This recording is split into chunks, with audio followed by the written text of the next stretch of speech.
శ్రీమాత్రే నమః. వైశాఖమాసం శుక్రవారం. ఈరోజు ఈ కథ విన్నవారికి కోటి జన్మల పుణ్యఫలం మరియు ధనప్రాప్తి కలుగుతుంది.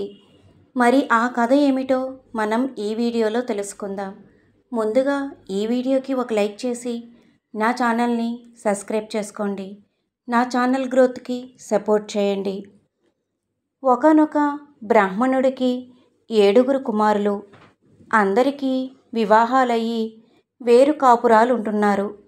ఆఖరి కుర్రోడు మాత్రం ఏ వృత్తిలోనూ కుదురుకోలేకపోవడం వలన యాయవారాలు చేసుకుంటూ కటిక దరిద్రంతో కాపురాన్ని ఈడ్చుకెళ్తున్నాడు.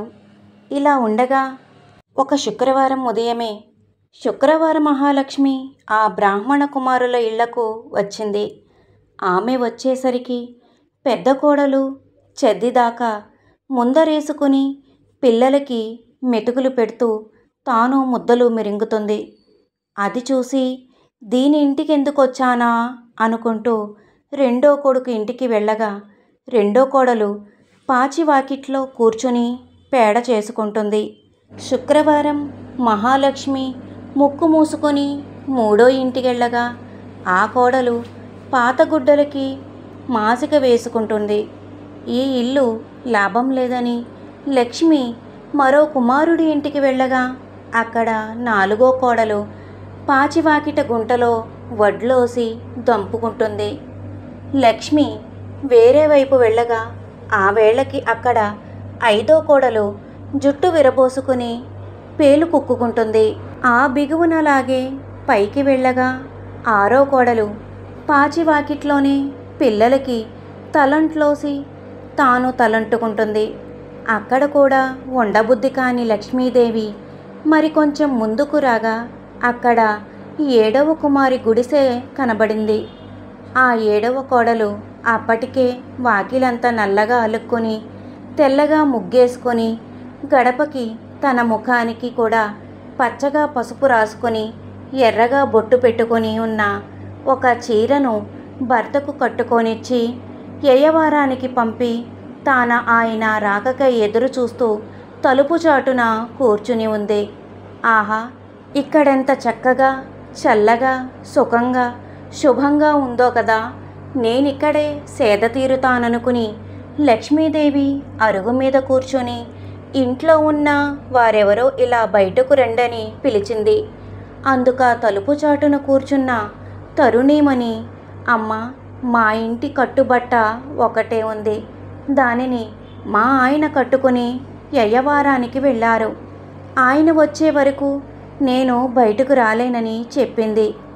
అది విని లక్ష్మీదేవి ఆమెకొక చీరను లోపలికి అందించింది. అది కట్టుకుని బయటకు రమ్మంది. ఆ పిల్ల అలాగే రాగా లక్ష్మీదేవి, అమ్మాయి, నాకొక సోలెడు బియ్యపుటన్నం వండి పెట్టు అని అడిగింది. అందుక చిన్నది, తల్లి, నా పెనిమిటి యయ్యవారపు నుంచి వస్తేనే గాని ఇంట పిడికెడు బియ్యమైనా లేదు అంది. అప్పుడు శ్రీదేవి చిరునవ్వు నవ్వి, అయితే నువ్వు షావుకారు వద్దకు వెళ్ళి మా ఇంటికి శుక్రవారపు మహాలక్ష్మి వచ్చిందని చెప్పి కావలసిన ఉప్పులు పప్పులు అడిగి తెచ్చుకోమని పంపించింది. 7వ కోడలు వెళ్ళి అలా అడగగానే షావుకారు అగ్గగ్గలాడిపోతూ అన్ని సరుకులు ఇచ్చి పంపించాడు. అదేవిధంగా తెలకలింటికి వెళ్ళి తెలగపిండి, తైలాలు, కంచరింటికి వెళ్ళి బిందెలు వగైరా పాత్రలను, సాలే ఇంటికి వెళ్ళి మంచి వస్త్రాలను తెచ్చుకుంది. ఆ ఇల్లాల సామాగ్రులన్నీ ఇంటబెట్టి నవగాయ పిండి వంటలతోటి 4 కూరలతోటి శుక్రవార మహాలక్ష్మికి సుష్టిగా భోజనం పెట్టగా ఆమె తృప్తిగా తిని అరుగు మీదనే నిద్రపోయింది.